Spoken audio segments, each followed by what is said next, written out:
দেবেন না।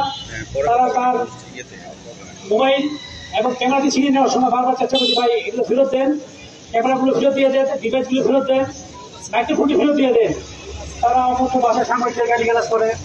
আমাদের কষ্ট হচ্ছে কার ইশারায়, কার স্বার্থ হাসিল করার জন্য তারা এই সাংবাদিকদের হামলা করার জন্য দুঃসাহস দেখিয়েছে।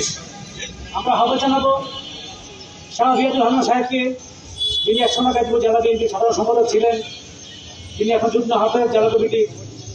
তিনি গতকাল হাসপাতালে এসে বলেছেন যারা হামলা করেছে তাদেরকে চিহ্নিত করে সাংগঠনিক ব্যবস্থা নেবেন। কিন্তু আমরা দেখলাম অনেক সময় পার হয়ে গেছে, কারো বিরুদ্ধে তিনি এখনো পর্যন্ত কোনো ব্যবস্থা নেননি। আমরা আশা করব আপনারা সাংগঠনিক ব্যবস্থা নেবেন। সাংবাদিকদের উপর হামলা করে আপনারা কি অর্জন করতে চেয়েছেন সেটা আমাদের প্রশ্ন। আপনারা প্রতিপক্ষ লোকদেরকে মঞ্চে না পেয়ে, গণতন্ত্র না পেয়ে তার ক্রোধ আপনারা সাংবাদিকদের উপর দিয়ে ঢেলেছেন। এটা আপনাদের জন্য সুন্দর হয়নি। দিন একদিনে থাকবে, সাংবাদিকদের কাছে আপনাদের জবাবদিহি করতে হবে। সকলকে জনগণের কাছে যেতে হবে। আপনারা নির্বাচন করবেন, জনগণের প্রতিনিধি হবেন, কিন্তু সাংবাদিকদেরকে আঘাত করে গণমাধ্যম, রাষ্ট্রের চতুর্থ স্তম্ভ গণমাধ্যমের উপর হামলা করে আপনারা ভালো কিছু অর্জন করতে পারবেন না। আমি অনুরোধ জানাবো, সাংবাদিকরা কোনো দলের নয়, কোনো ব্যক্তির নয়, কোনো গোষ্ঠীর নয়, সাংবাদিকের রাষ্ট্র এবং জনগণের।